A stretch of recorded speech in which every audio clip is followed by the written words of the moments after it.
You with Curtdog. I'm out. I'm out. I'm out. I'm out. Welcome to Speak On It with Who You With Curtdog. I'm M. I'm M. I'm M. Welcome to Speak On It with Who You With Curtdog. Welcome to Speak On It with Who You With Curtdog. I'm M. I'm M. I'm M. I'm M. Welcome to Speak On It with Who You With Curtdog. Welcome to Speak On It with Who You With Curtdog. I'm M. Welcome. I'm M. Welcome. I'm M. Welcome. I'm M. Welcome to Speak On It with Who You With Curtdog. Welcome to Speak On It with Who You With Curtdog. I'm M. Welcome. I'm M. Welcome. I'm M. Welcome. I'm M. I'm M. Welcome to Speak On It with Who You With Curtdog. Welcome to Speak On It with Who You With Curtdog. I'm M. Welcome. I'm M. Welcome. I'm M. Welcome. I'm M. Welcome to Speak On It. Welcome to Speak On It. I'm in. Welcome to Speak On It. Welcome to Speak On It. I'm in. Welcome to Speak On It. Welcome to Speak On It. I'm in. Welcome to speak. Welcome to speak. I'm in. Welcome to speak. I'm in. Welcome to speak. I'm in. Welcome to speak. I'm in. Welcome to speak. I'm in. Welcome to speak. I'm in. Welcome to speak. I'm in. I'm in. Who you with, Curtdog? Welcome to Speak On It with Who You With, Curtdog. I'm in. Who You With, Curtdog. I want to welcome everyone to the show tonight. Regardless of where you're listening, Facebook, YouTube, Periscope, Twitch, Twitter, be live as always in the house. Welcome y'all to the show. Hopefully, y'all are. Not sure what's going on. Hopefully, y'all are having a great night tonight. I know I am. Just like every night, it's a great night for me. But yeah, today we're going to hit on a couple of things. I know it's been a while since we did it, so we're going to Ask Curtdog anything at the end of the show. But tonight, we're going to talk about that alleged child killer that is here in Dallas, Darriynn Brown. We're going to update you on that. Also, Patrick Montgomery, the reason why these terrorists should be in jail. Also, we're going to talk about Representative Liz Cheney and what she had to say about the impeachment and then the impeachment of Trump. And then we're going to talk about Ask Curtdog anything. So get your questions together. You can live chat with us in the chat room. If it's your first time, please let us know that you're here wherever you're tuning in at. So on Darriynn Brown, the killer that murdered that 4-year-old boy, a video half surfaced when he came into the home. And watching this video, very disturbing. He came in, looked, left out, came back in. Looked like he was, I don't know if he was on the phone, but he had his hand up to his head like he was on the phone talking with someone. And he grabbed the baby, went out, came back in. And they said allegedly he could have been looking for the twin brother. So, but something spooked him and he left. Saying that he allegedly came in through a unlocked garage door and opened the back door or something. But either way, I hope he get everything he deserves. When you're that low down and murder a child, which is crazy. Welcome to the show, Maria Stroker, watching on Facebook. Thank you for tuning in, supporting the show. I see your name come up quite a bit, so thank you for tuning in. You can also live chat with us in the chat room. And also, if whatever platform you're on, please take the time out, subscribe to the channel, like the channel, share the channel with someone, because we may say something that somebody may be interested in. So definitely do that. But for Darriynn to go to the point, the way that he murdered this child, it throws up a lot of questions. Was he on drugs? Was he communicating with someone? What exactly was going on? Now, one interview the first interview I seen with the brother, he mentioned about the boy's father used to date his mother. But when he left the kids there. And the biological mother did not know where the boys was located. And because of that, it lead questions. Where's the father today? Where exactly is he located? Because you go and leave your kids with someone, and I don't know the situation. We all don't know the situation. But to leave your kids with someone instead of taking them to the mother, that's a problem within itself. Maybe the mother is no good. I don't know. I don't know the mother. I don't know the father. Don't know anything about anybody. But it's more to this story than what we all know. But one thing we do know for sure, Darriynn Brown was seen going into that room, taking the young man, and the young man was found murdered in the street. We do know that. Now, if he was communicating with someone, that person needs to be identified. That's my opinion of it, because it's an issue when people are doing things to kids. It's bad enough with all the crime and hatred that we have going on in America today. But then dealing with kids. This week we've talked about kids being molested, kids being murdered. Mental illness is real. And I don't care who you are. At some point, we all get stressed out, but not stressed enough to do something like this. That's why I said on his mug shot, looked like he was smiling. After you just killed this child,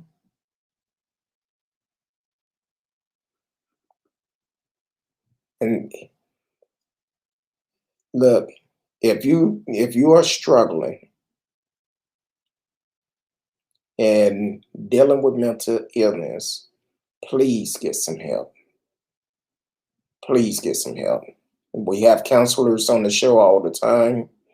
If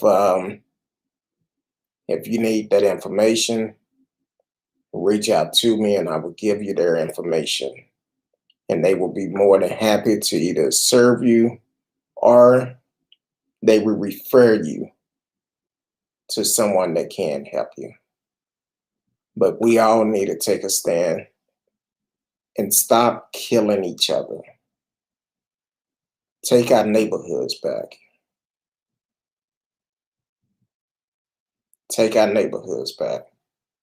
We need to start policing our neighborhood and making sure we're holding the people in our neighborhood accountable. You can also call in tonight. I completely forgot to put the number up, but you can call in 972-591-3665, 972-591-3665. You may want to talk about something else. But the only thing I'm going to ask you to do if you do call in, please be respectful. Please come with facts. No conspiracy theory. Because if you have any of those, I'm not going to waste time. I'm going to hang up on you. My time is too valuable, and I can't get it back. Um, so that's with Darriynn Brown. We're gonna have to keep everyone updated on this case. That's a sad situation, and from what I've seen of the video, it's gonna be a lot more come out of it. So I'm gonna change a couple of stories around because I want to do something different. One story that I didn't put on, um, and this just came out yesterday. I just seen it, but a conviction and a baby death was tossed out. A couple was freed from prison in Atlanta. Um, I guess it'd been about 12 years ago. Um, they was accused of killing their 2-day-old baby, baby Mackenzie. Um, this happened back in May 2008.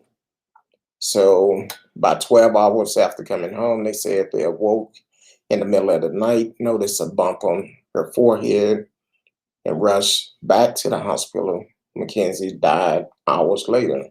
Her parents was arrested the next day. The couple lawyers say the baby injury occurred naturally, and their parents are victim of rush to judgment that cost them 12 years of their life. The original prosecutor remained convinced of their guilt. The case was overturned not because of new evidence, but because of statements the prosecutor made at trial and defense attorney failure to object. The new district attorney decided it wasn't worth retrying. The death vote met in South Korea while in the army. Ashley, who's from Mississippi, was a human resource sergeant. Albert, who was from Pacific Island, and was stationed there after serving in Iraq. Ashley was already pregnant, planning to leave the military to be a full-time mom when they moved to Columbus in March 2008. For Albert posting at Fort Benning, they got a townhouse and prepared for the baby, nicknaming her Mac before she was even born. Mackenzie was born May 29th and died around 4 a.m. on June 1st. An autopsy began the next morning, and the depots were arrested that afternoon. During their 2009 trial, a state medical examiner, Dr. Laurie Dorisall, testified Mackenzie suffered very severe head trauma, causing skull fracture, brain swelling, and bleeding. Based on the autopsy and absent any accident explanation, Dorisall determined Mackenzie's death was non-accidental. The injury was most consistent with crushing type force. As if Mackenzie's injury could have happened during birth, Dorisall said that would be absolutely ludicrous. Um, Long story short, when it comes down to it, I feel if this was any other race, because the mother, they are Black, and if it was any other race, they would not have jumped to judgment that quick. It would have been a fair trial.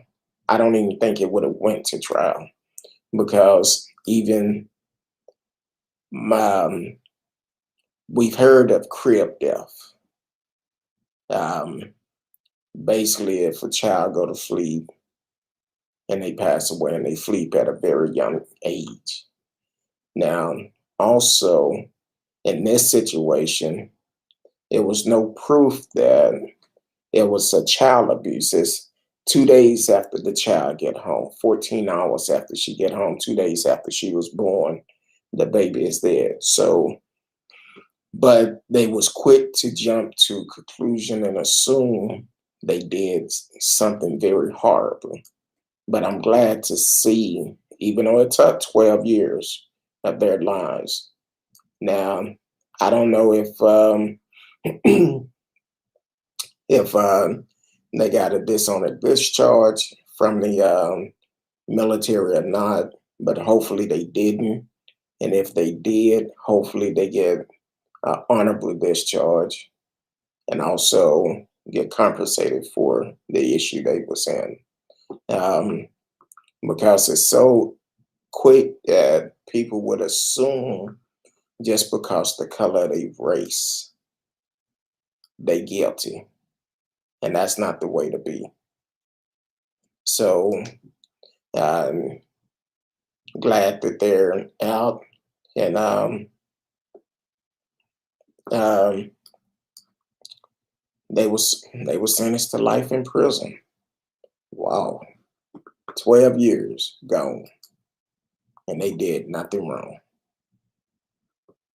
And the prosecutor just automatically assumed they did it. They did it, regardless. Didn't want to pay attention to anything else, nothing at all,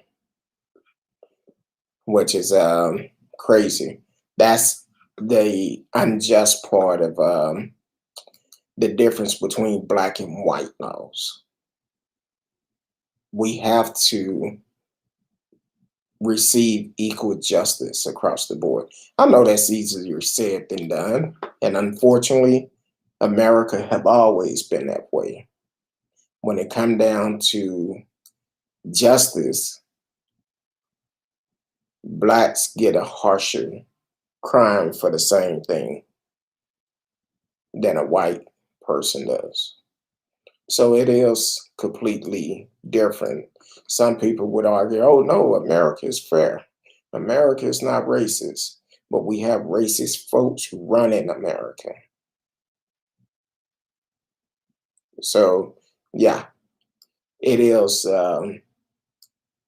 race based. Like we said last week with the um, when they decided to make marijuana illegal, even though it had helped to cure certain medical treatment, they made it illegal for the simple fact back in 1937 when the law went into effect, because when Hispanics was coming over from Mexico, that was common for them to do marijuana, either sell it to make money. They used it all the time for the fact that it, because of the help with medical treatments, and they made it illegal because they felt like when a white woman smoked marijuana, they would actually take that opportunity of sleeping with a minority. Then on top of that, they made it illegal for they can arrest the Hispanics and deport them. So that was the whole reason. And one other article I read, they made it illegal because they did not want the white women to feel encouraged to sleep with a black man. But they say America is not racist. America is not racist, um, which it is. Um, it's always been racist.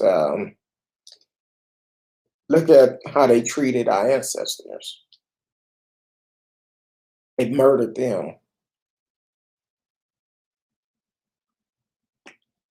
all because of the color of their skin. They stole America from Native Americans.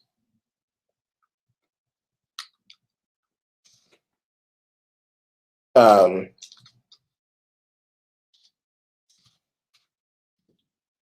so it's always an issue when it comes down to different laws.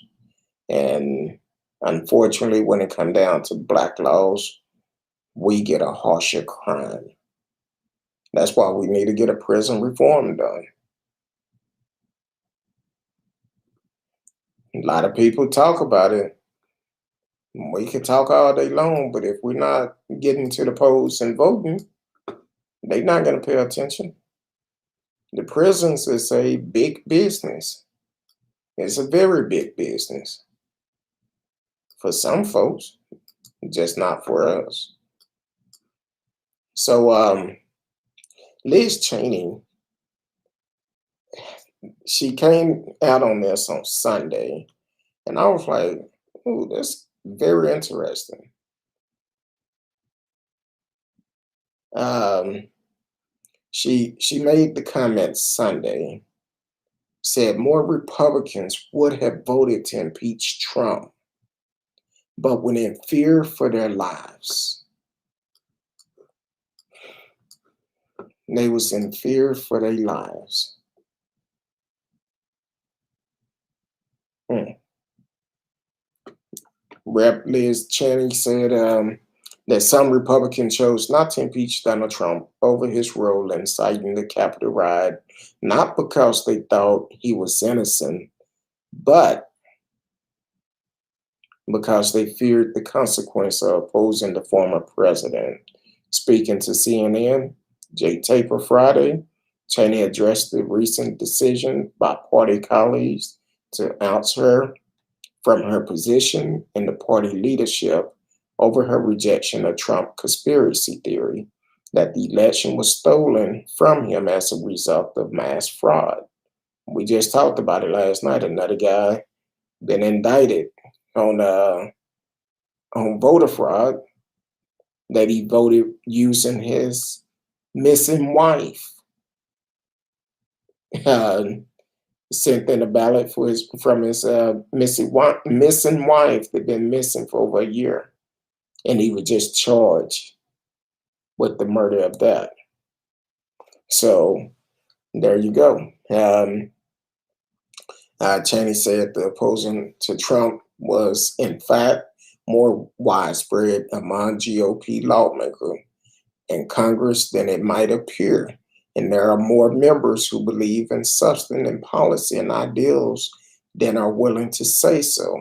If you look at the vote to impeach, for example, there were members who told me that they were afraid for their own security, afraid in some instance for their lives, Cheney said. And that tells you something about where we are as a country, that members of Congress aren't able to cast votes or feel that they can't because of their own security, she added. And Cheney comments came hours after Republicans voted to replace her with Rep. Stephen Franken as chairperson at a House Republican conference, the third most powerful position in the congressional GOP. Now, it's like this. Maybe because it was an impeachment, but at the same time, they voted to vote Liz Cheney out. The GOP voted her out of her position for the simple fact it was a voice vote.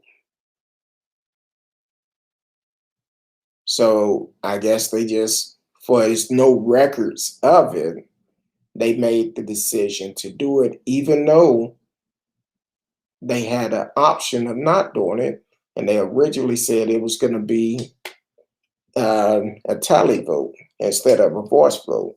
But they chose to do a voice vote.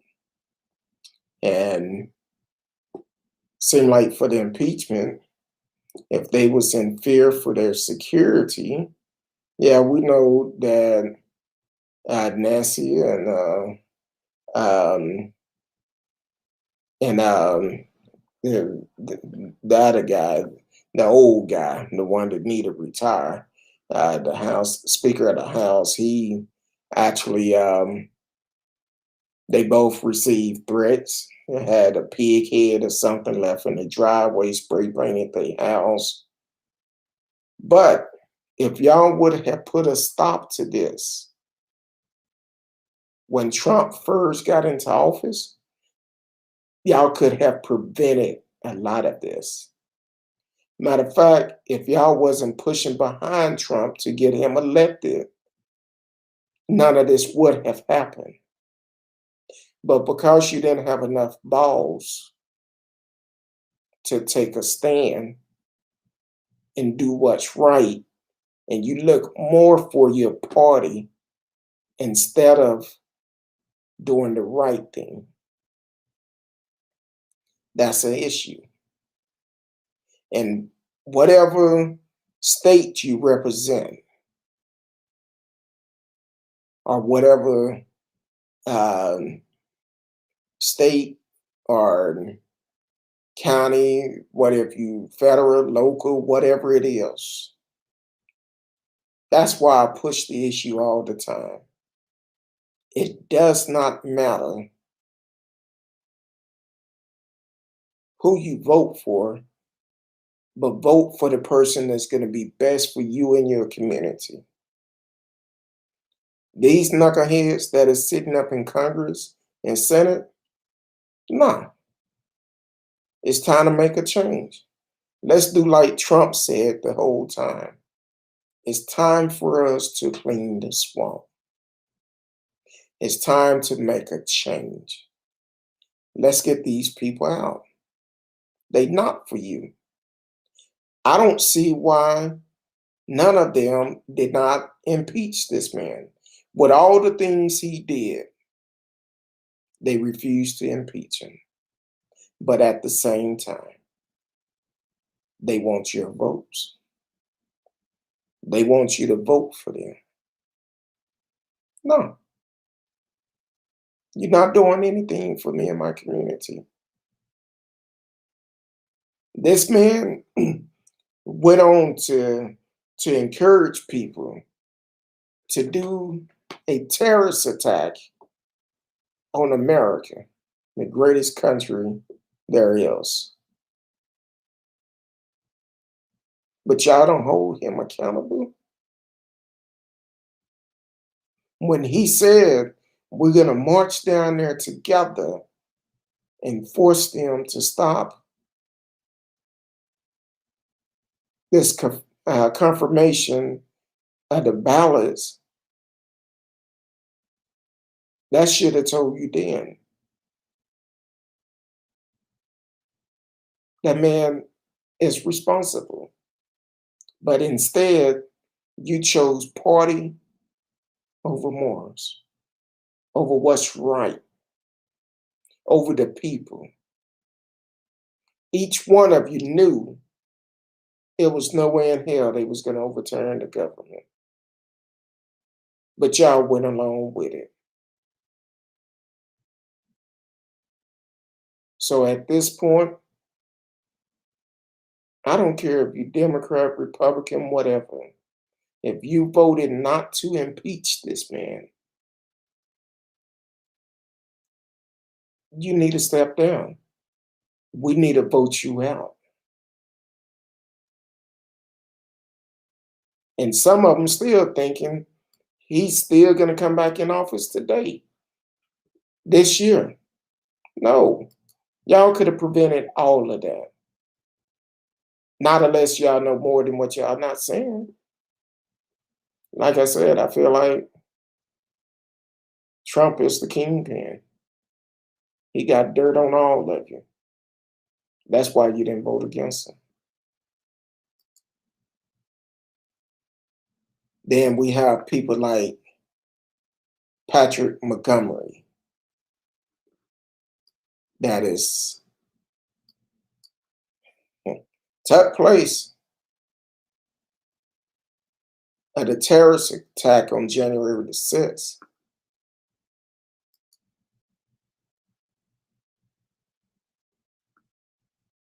Yeah, he took place in it. But now, one of his stipulation was not having any guns. Let me know how that worked out. Because what done happened now, oh, he shot a huge mountain lion in Colorado. Yeah, he shot one, but he wasn't supposed to have a gun. Now I don't know if um, I don't know. He could be one of those that was allowed to go on a hunting trip, allowed to go hunting. But the AP News report, a judge on Monday ordered Colorado hunting guide accused of assaulting a police officer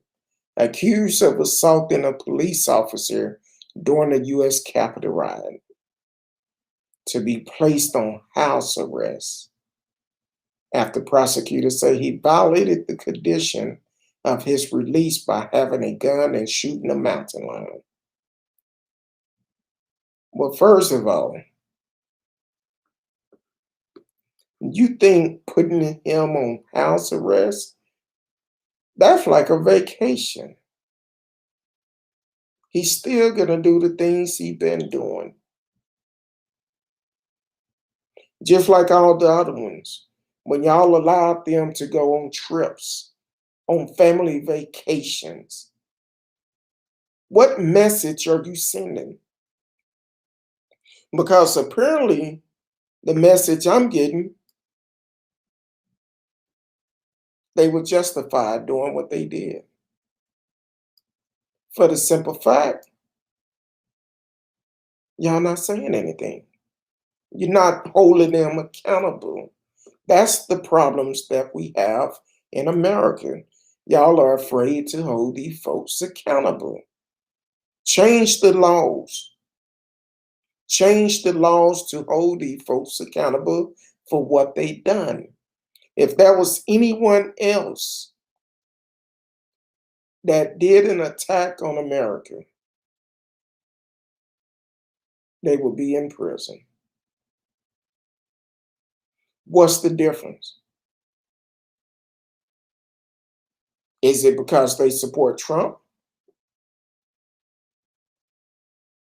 What's the difference? They was wrong with what they done. We got a call coming in from Canada.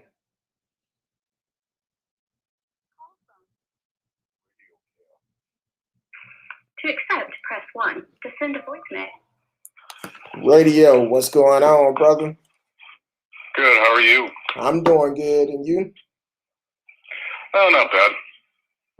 All right, we live on the air. What's on your mind tonight?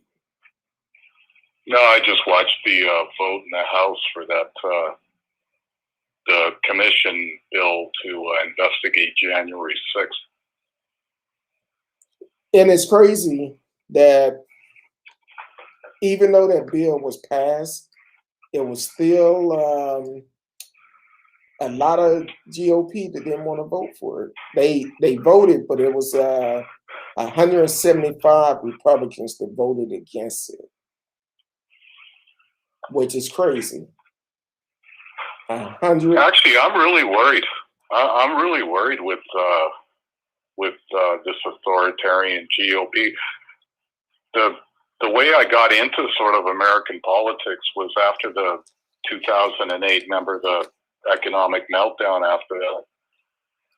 I started to notice like the Republican Party there was something wrong. Like there was more religious stuff coming into the party, and you were getting more and more kind of this just ridiculous statements from sitting politicians in it. And I'm like, something's wrong here. And then, at first you're kind of like, okay, maybe this will calm down. But I've been watching this for a long time, and now I don't even know why people are. They're still waiting for this party to like come around, and they're going, well, this is their chance to redeem it. They're not going to redeem themselves. They've decided, and I don't even think Trump is relevant anymore.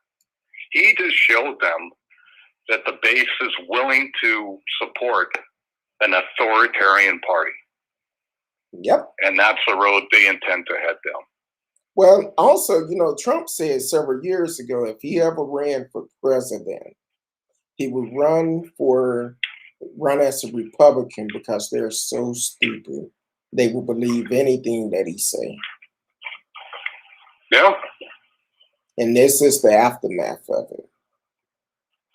Well, and even for me living in Canada, like, it's bad for me too, because our economies are so intertwined. Like, people don't realize this. Like, Canada is one of the biggest trading partners of the U.S. So is Mexico. Yep. And if you get an industrialized country this size that goes into authoritarianism, and you have like a major trade relationship with that country, it's bad for everybody. And that's what I'm worried about, because I remember when in 2008, when the economic meltdown happened, a lot of my friends worked for companies that had major contracts with the U.S., and all those dried up overnight because the bottom fell out of the investment banks. Yep. So everything that happens in the U.S. is going to affect us in a negative way too. And you can and history has shown, when you get these authoritarian kind of movements going, it spreads to other countries. Yes, it does.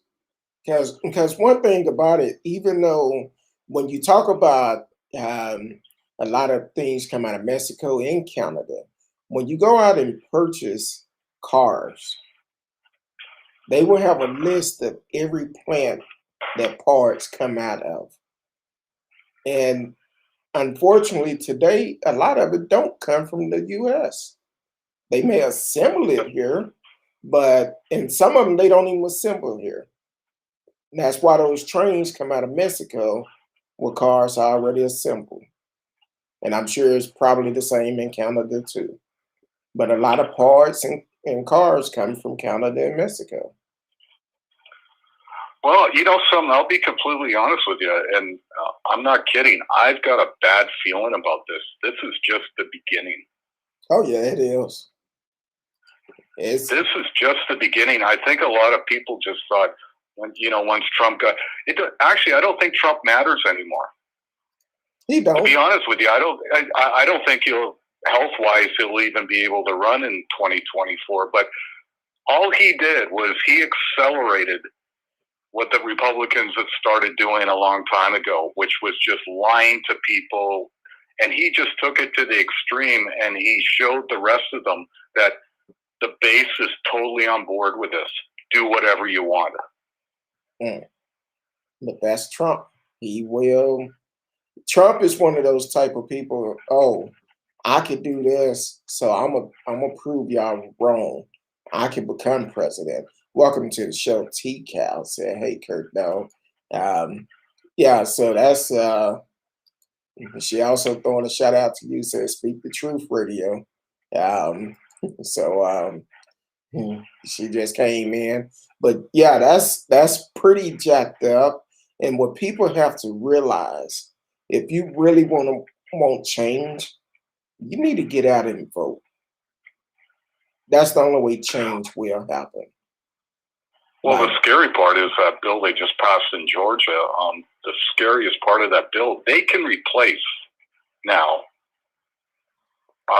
officials in the state who certify the election results.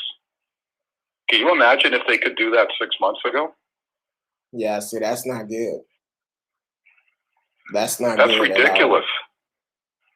And also too, that's the way they circumvent the courts.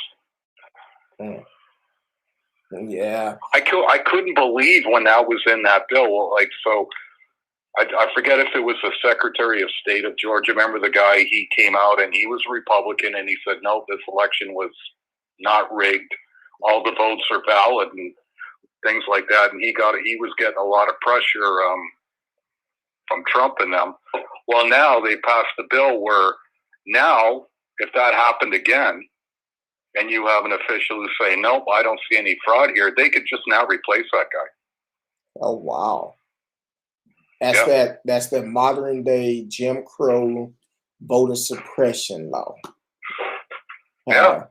That's all it is. Just like here in Texas, right now, Greg Abbott is changing a lot of stuff with the voting system, with the mask mandate. He lifted the mask mandate yesterday, saying the schools cannot force kids to wear a mask. And I'm like, wait a minute, you do not know who have health condition and who don't. So you putting a lot of lives at risk. And to say that people cannot force people to wear masks, government building schools and stuff like that, no, you don't know who have what type of health condition they have. So yeah, I will continue to wear my mask. I don't care. Um, I go into place, I'm gonna wear my mask. And then that opened up another door where people feel they had the rights to tell someone, oh, I'm not gonna wear my mask, and here the government said I don't have to do it. But that's a private owned business. Yes, you do have to follow their rules. If not, don't come in. That's the best way to do it. Yeah, I've been hearing like just crazy stuff from Republican politicians for a long time. I think it was about 8 years ago, and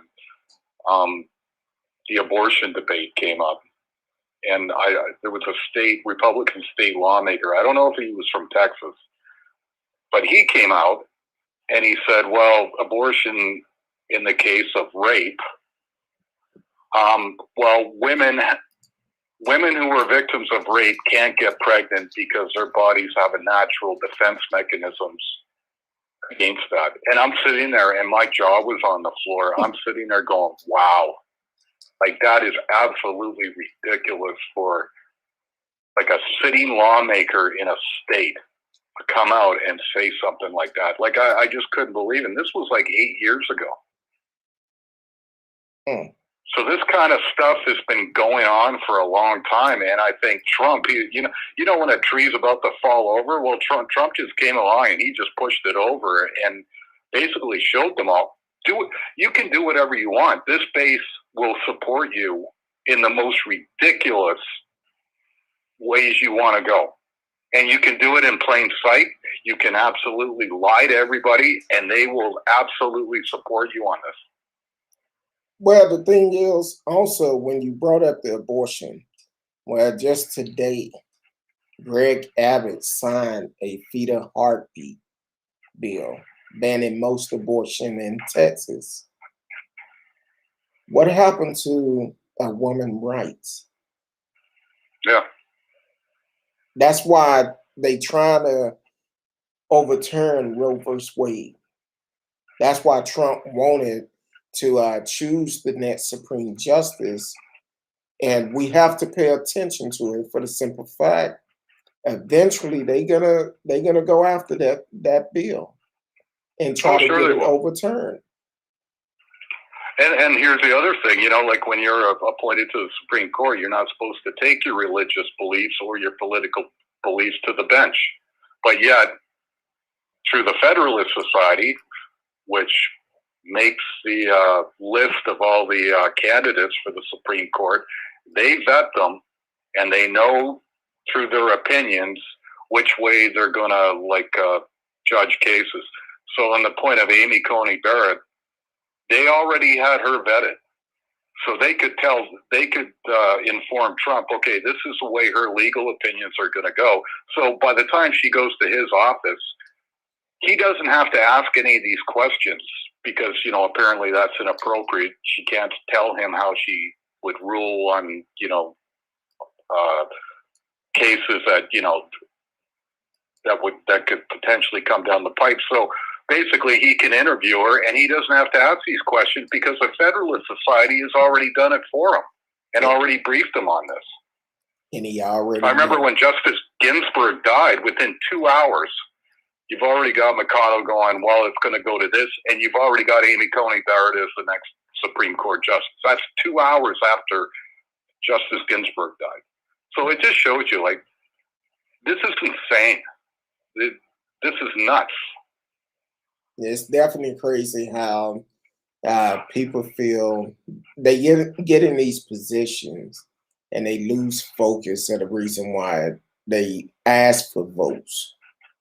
They lose focus that you are serving a community, but you go in with your own views of what you want to do, and you forget about the ones that voted you in.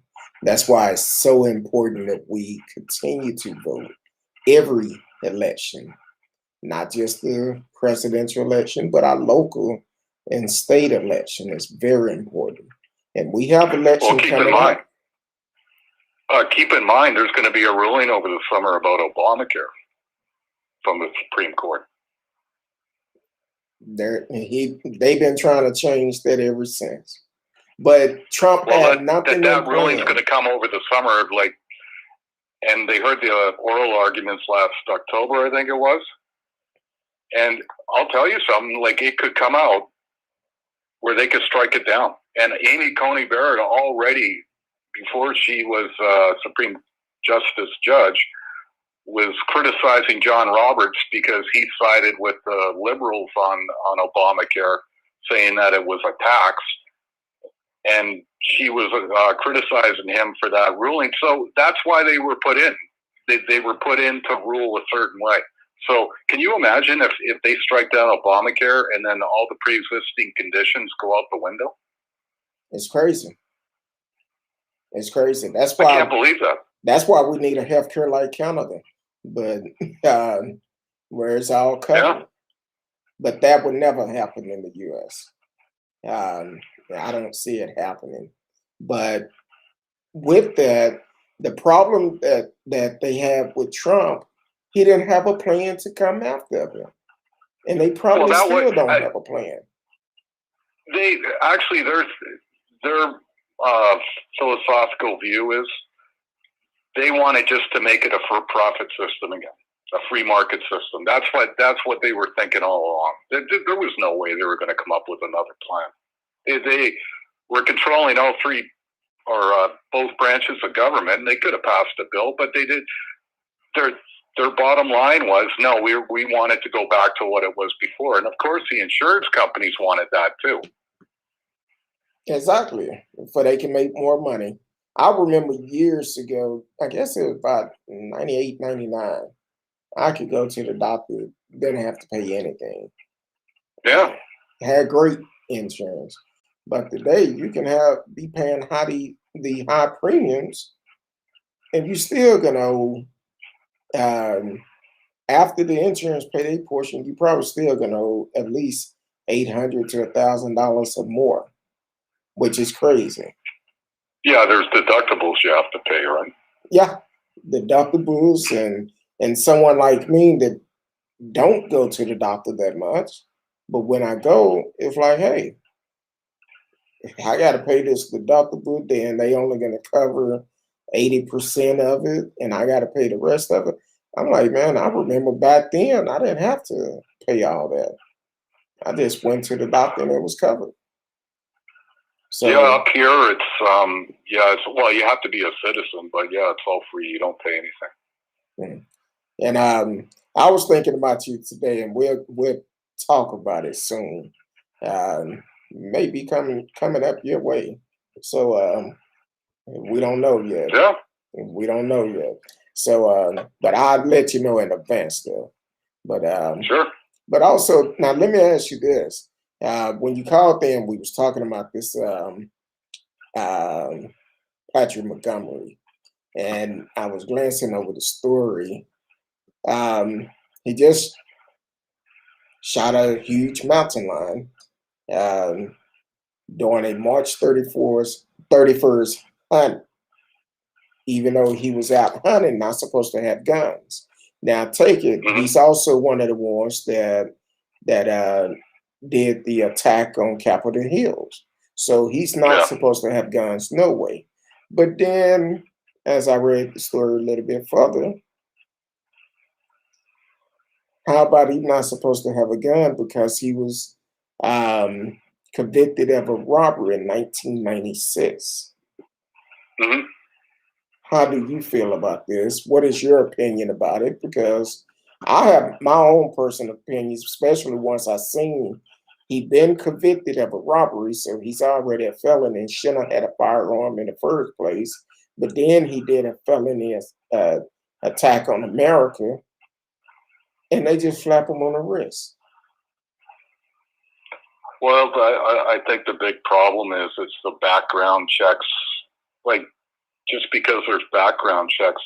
See, here in Canada, if you want to go and own a gun, you can't just go out and impulse buy one, even if you've got a clean record. You have to go take a course, a 2-day course.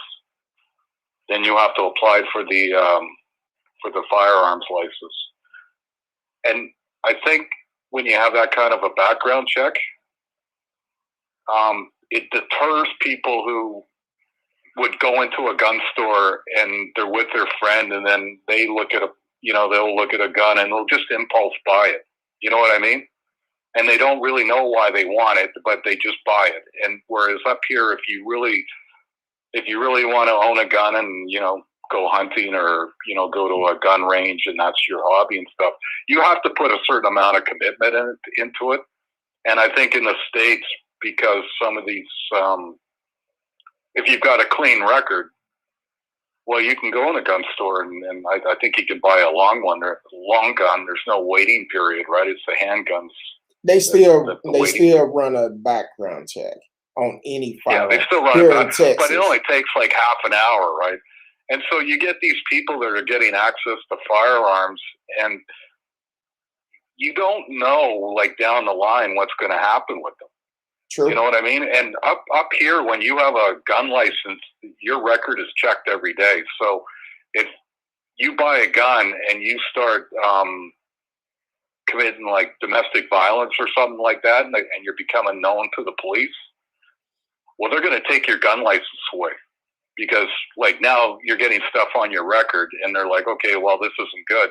Whereas in the States, they don't do that. So you can have somebody buy a gun at like 19 years old, and maybe at 26 they've changed, and maybe they're getting angry, or they're starting to engage in criminal activity or whatever. And people change, right? But up here, they check your record every single day. So if you start becoming known to police, then they're going to revoke your gun license from you, and you're going to have to turn your firearms over. Okay. Now, according to this, how they discovered that he was not supposed to have a firearm in the first place is because up there, he reported the kill to a state wildlife official as required by state law. A mandatory background check found that he was not supposed to have a firearm because of a 1996 robbery conviction. Then, in addition, prosecutors say Montgomery legally hunted a bobcat in January, allegedly used a slingshot to knock it out of the tree, and then allowed his dogs to kill it in violation of state law. He has been charged with 2 counts of unlawful taking of a bobcat by Colorado authorities. So he did this in January, then turned around, did the terrorist attack in January, and now he's killing mountain lions, which he's not supposed to have a gun, and they still put him on house arrest. What's going to keep him from doing what he want to do? Yeah, well, I mean, it doesn't seem to be taking this case very seriously, does he? I feel like a lot of them not. I feel like a lot of them feel that they defensives, well, Trump told us to do it. With Trump, they had the opportunity to hold Trump accountable. Now, from my understanding, what the news came out last night or this morning, that New York is picking up the pressure on Trump. They have notified his organization of criminal charges are coming. So hopefully they get him that way. So That's very interesting. The way that I don't know. I just feel deep down inside, if this would have been a BLM ride, it would not. We wouldn't be talking about this like this. It would have been on the news for about a week, and then it would have been gone because the only thing we would have been hearing about all the shooting that took place from the police killing the people, and they would have been justified. Because the thing is, I don't care who it is, you broke into the Capitol. You should have been dealt with before you got in there, just like anybody Well, else. the Republican Party was back in session after that happened. And that's when I knew, like, I knew right then and there when I saw people, they weren't calling it out. And I'm like, that's it. This party is done. This party is now a full-fledged authoritarian major political party in the U.S. Because if that's not going to do, I don't know what it is. Like, what is the body count got to be? 300 people? People got injured in that. Police officers got injured in that. A woman was killed. There was other, medical emergencies. And Ted Cruz and that other idiot who played a big part, like tweeting up until the day that the two of them were going to engage in this, and they don't seem to. I think Ted Cruz is a sociopath. I think he's like Trump in the sense that he doesn't have empathy. True. I really don't think he does because it didn't seem to bother him. That's why if you incite something and somebody gets killed at it, like if that doesn't make you go, oh, wait a minute, maybe I should quit doing this. But like, the majority of these people in the party, they don't care. It seems to be like, it's not that big a deal. So, and I think Trump isn't relevant anymore. I think Trump is sort of done. It's like they've grabbed the reins of this now, and they've gone, well, Trump showed us that we can do this in plain sight, and our supporters will be with us. So I don't know where it's going to lead. I really don't. It's going to be one of those situations that's going to be very interesting the next couple of years, and probably even for the next decade, because it's going to take a while to clean up this mess that Trump have caused with all the racism. He awakened a lot of people. Do you remember that sheriff, that Polk County sheriff? What's his name? The one I forget what his name. Which one? He's in Polk County. He's that sheriff. He's Mr. No nonsense law and order guy or whatever. Is that the one that said that called out supporters to help stop the riot, the protest, or? He's that sheriff in Polk County. Remember those three kids that got murdered by that gunman guy? Yeah. That happened in Polk County, and they were going fishing, and that psychopath showed up. Well, he's the sheriff of that county, so when DeSantis was signing that anti-riot bill, this sheriff was with him. And get this, this is what this sheriff said. He said, us down in Florida, you people from the blue states don't come down here and register to vote and vote the idiotic way like you did up north. And I remember looking at this going, why would a sheriff be saying something like this? This is absolutely, like, he shouldn't be saying so. He's the head of a law enforcement agency. Like, why is he telling people how to vote? Grady Judd is his name. And it was just, I was just taken aback. If our police chief up here did that, he'd be thrown out. Like, you were not supposed to. You're the head of a law enforcement agency, and you're showing complete bias, and on top of it, you're telling people how they should vote. I think, and you don't want liberals coming to your state. I mean, that's just absolutely ridiculous. And that opened up a whole nother doors, because what happened when you have someone in positions like this, what happened is they end up, if they stop someone that they feel that do not think like them, or because of the color of their skin, they will give them a harsher crime and do harsh things to them. So this sheriff should not be in office. There's a lot of politicians that shouldn't be in office. That's why I talk about it all the time. Yeah, a lot of people laid their sheets down, but they picked up a nice suit and become attorneys, become politicians, or they pick up a uniform and become police officers, or even pick up another type of robe and become judges. So yes, we need to make a difference. We need to make sure we are putting the best people that's going to be for everyone. Because this sheriff, with that statement, what he's saying, I don't give a damn about nobody but the Republican Party. Well, and he had another press conference. You know, you remember him. He's why he likes to always have those pictures with them. And so he was talking about there was a crime committed in Polk County, and I think it was a black man, and he was out on parole.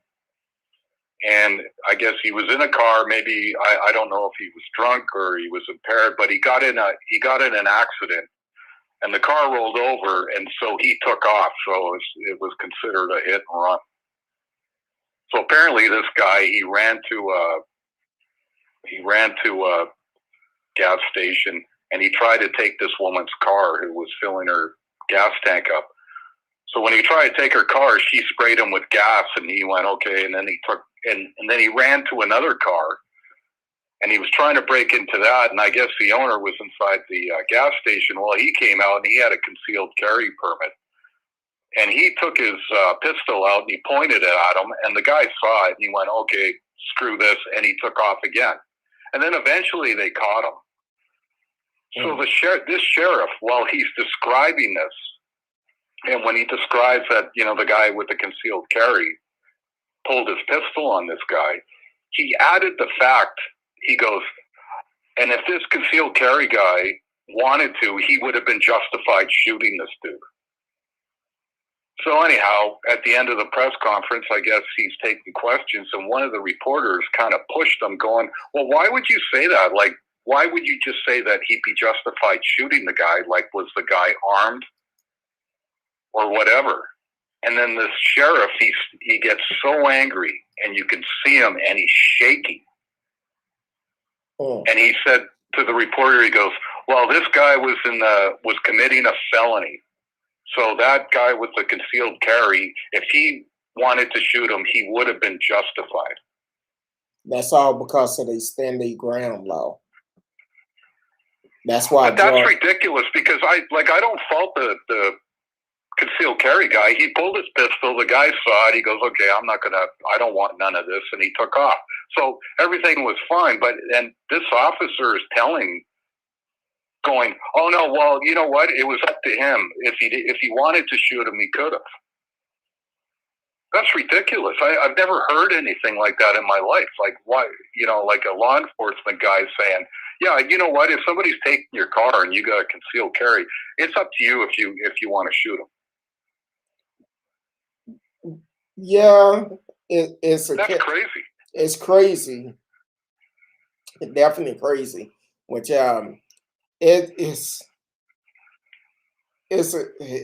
it's kind of a catch-22. If you're not in harm's way, no, you shouldn't shoot him.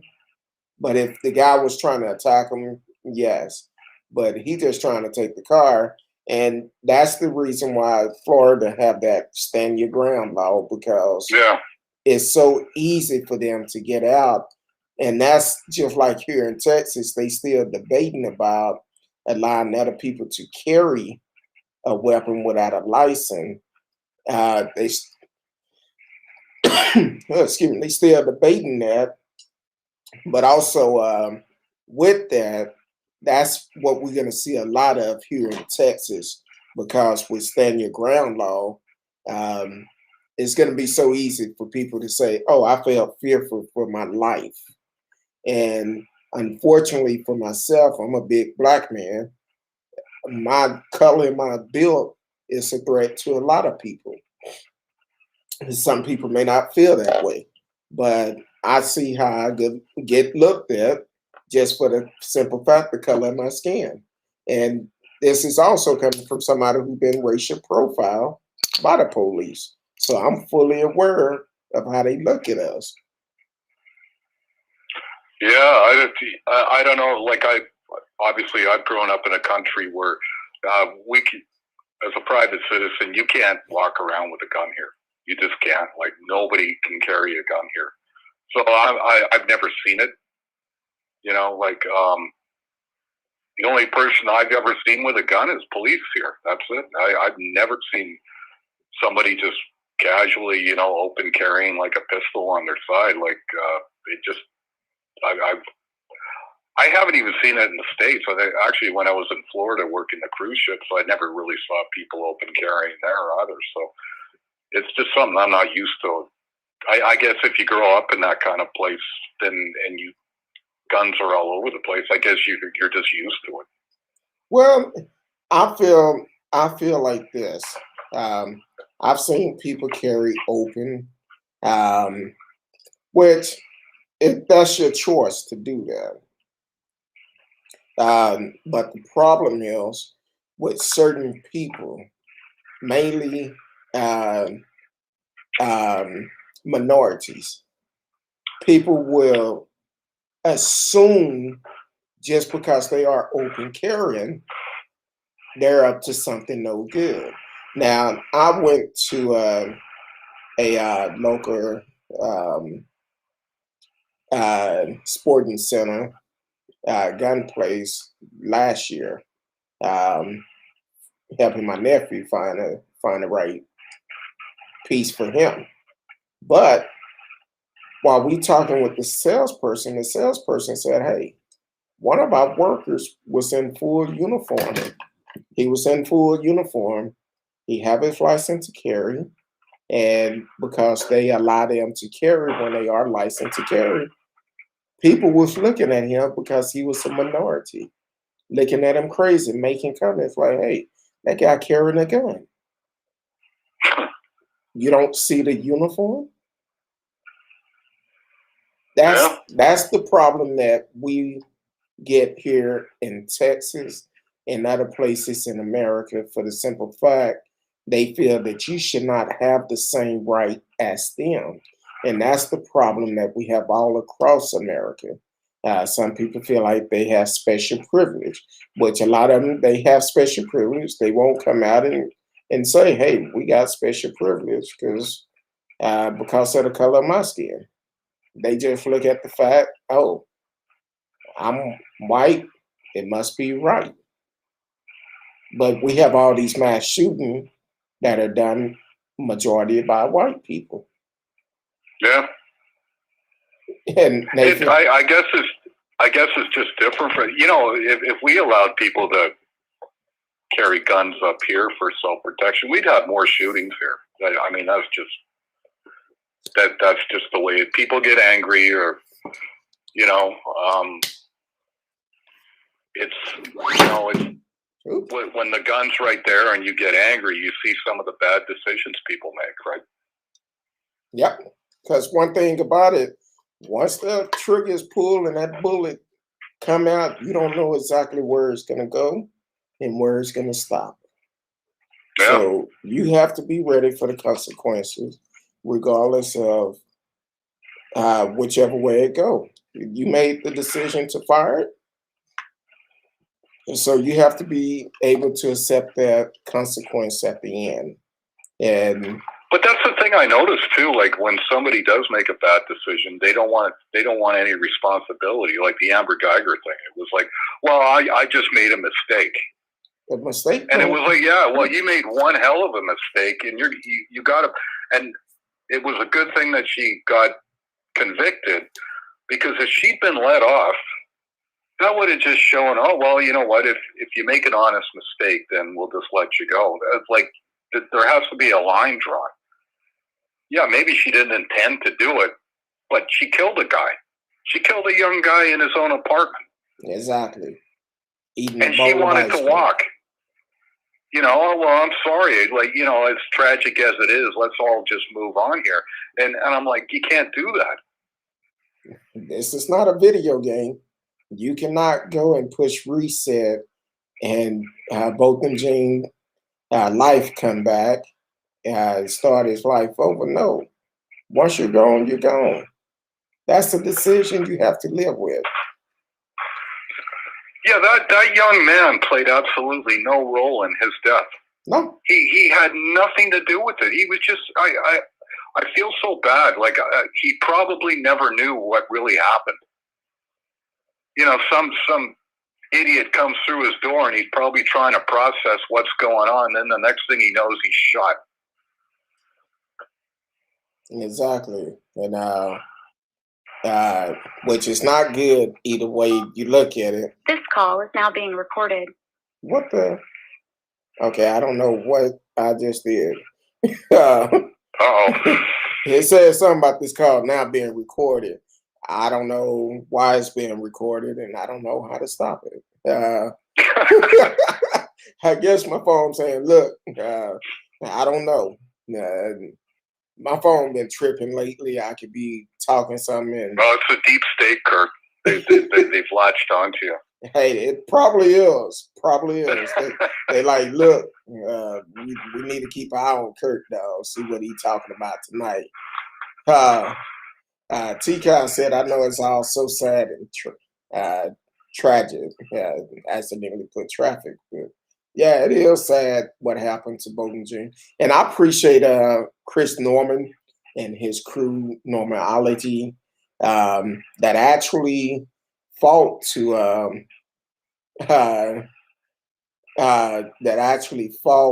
get the street name here in Dallas behind him. They worked hard on that, and their hard work paid off. The bill was passed. I believe it was yesterday we did. Last week we talked about it. I think it was last week or something we talked about it. But the bill was passed, Bill 929, which is in response to his birthday. So, which that's always a good thing also. And we just need to keep pushing. Hopefully, I pray and hope people get out and vote next week. Early voting start on the 24th. We need to vote. So we definitely need to vote and make a difference. We have an opportunity of making history. You want change, get out and vote. That's how you make the change. T-Cal said, yes, I heard that. Bravo to them. I appreciate them because they work hard in the bill for passing to everybody who was involved. But we need to get out. Yeah, I'll tell you, I walked into somebody's apartment by mistake once. How'd that work out? And you know how long it took me to figure out I was in the wrong apartment? About a second. Hey. I was moving out of this place, and you know how you're taking boxes down the elevator, and you get into like this kind of autopilot mode, right? So I was going back up, and somebody got on with me, and I guess they punched the key to one floor below where I was going. But because I was on autopilot, I just walked out of the elevator, and I just went right up to, and I guess this person left their door open, and I just opened it. And the next thing I know, this cat's running by, and I just look around, and I guess whoever lived there, they were in the washroom or something. And right away, I just was like, okay, this isn't my place, and it only took me a second, and I just closed the door and just took off, right? So it can happen, but like it took me like a second to realize the smell was different, everything was different, and I realized that right away, right? Exactly. And so this thing of like, oh, well, it was just a mistake. But she pulled out a firearm and just started shooting. She started shooting at you? No, I mean like, you're talking about. So she goes in and then she just like all of a sudden just starts shooting. Like, how does that make any sense? Like, I don't understand that. Like you go in, and it's like, oh, there's somebody there, and he just starts shooting. Yeah, that don't make sense. That No. don't make sense at all. And then she also complained about him, the smell of weed smoke. And I'm like, look, we know why marijuana been illegal for years, mainly because they felt uh, trying to deport the Hispanics that came over back in the 1937, I believe it was, to get them deported. Then also they didn't want the white women to sleep with minorities, mainly the black guys. They said it gave them encouragement to sleep with them. That's the only reason why they passed that bill. So, Do you live close to where that happened, the Southside Flats or whatever? I don't. That's near downtown. It's Oh, very okay. near downtown. It's where the old Sears building used to be years ago here in Dallas, Oh, okay. and it's right across the street from the. It's down about less than a block away from the police station. Oh, So I pass by there quite a bit, but it's definitely these apartments only been there maybe the last, I want to say almost 10 years. So they're fairly new, and they changed that old Sears building to them. So it's yeah, yeah. they're really nice, but this cop, she made a mistake that should have cost her life because she I was. think she was badly trained. I really do. I think the training has got a lot to do with it. I think it Um, do also because it's easier to become a police officer than it is to become a barber or a beautician, yeah. and that's bad. See, up here in Vancouver now, to become a cop, you got to go get a Bachelor of Arts at university now, Mm. And see, and the training is like 2 years. oh wow, I think Yeah. here, I want to say here, you just have to have maybe 5 credits or something. It's Well, some police departments you don't need a university degree, but some like 6 months through an academy, yeah, and then you're on the street. I don't understand that. Like, you're not gonna, you're not really ready to. There's so many different situations and things. You should be like, I don't know, for whatever reason. A buddy of mine, he's part of the RCMP, which is like the national police up here, and it's a 2-year training program. Mm. I know. And Go ahead. Go ahead. well, and also too, like like you've got to work under somebody with a lot of experience for like your first year. And well, but it's different up here. See, again, like because we can't carry guns up here, when a cop pulls you over, it's very rare they're going to see a firearm in the vehicle. So they don't have that kind of mindset up here. So we don't have those shootings. Mm. Whereas I could see in the States where if you're working in a county where there's a lot, people carry guns in their car and stuff, maybe that sets some people off and they get paranoid. I don't know. But I guess, for her, like a place like Texas, like everybody's armed. So like maybe people go for their guns faster there. I don't know. Yeah, a lot of people, they feel when they have a gun, they're turned into a superhero. As soon as Yeah. someone cut them off, they want to pull the gun out, show it, or they even want to uh, shoot at the person just because you have a gun. That's why I say all the time, everyone that has a gun have no business having a gun, because you Yeah. have to be mentally ready to be able to control that gun. But some people just feel like just because you have it, and you may have it legally, but that do not mean that you should carry one, because yeah, you did all the right steps to make it happen, but you have to de-escalate the situation if possible. But some people feel like if someone's look at them wrong or say something wrong, they immediately turn to the gun and want to shoot and ask questions later and feel like they justified, but then you go into prison. But you should. Yeah, I played on the cruise ships with this guy. He was, I think he was from Cleveland, and we were talking about guns one night, and he he said him and his girlfriend, I guess they'd been drinking, and they got in an argument, and they had a 357 in the house, and she pulled it and she shot it at him, and she missed him. She didn't intend to hit him, and I'm like, that's crazy. And he thought it was funny. Like, he goes, oh, yeah, well, it was just a big joke. And I'm sitting there going, like, your girlfriend takes a 357 and just to scare you, like, shoots it, like, beside you in your own home. And then you think that's funny?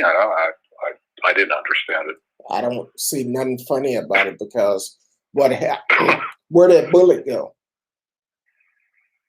Pardon me? It said, where did the bullet go? They don't know. They don't care.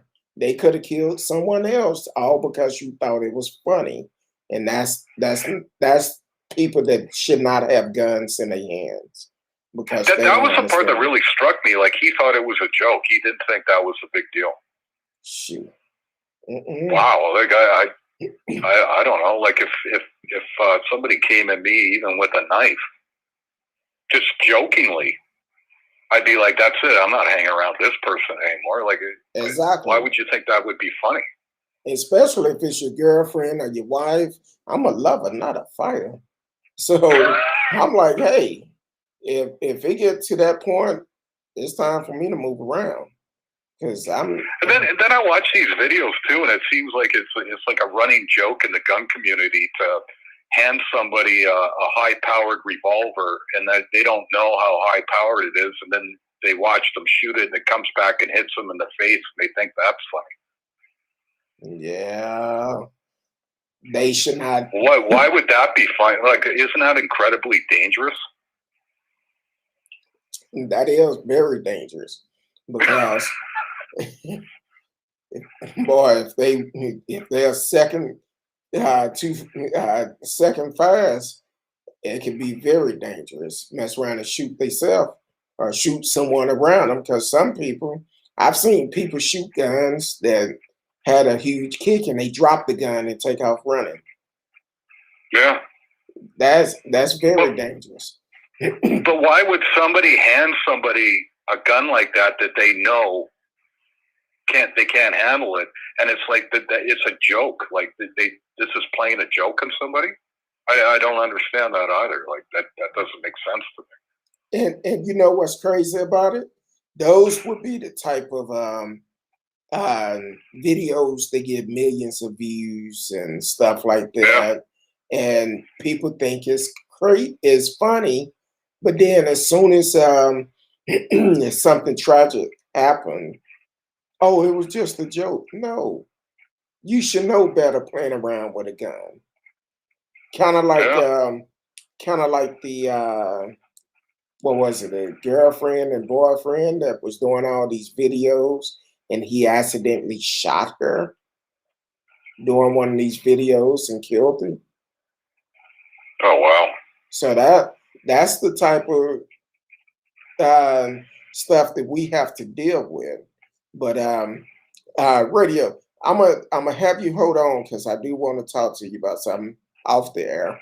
So yeah, hold on real quick while I close out. Okay. You have been listening to Speak On It with Who You With Curtdog.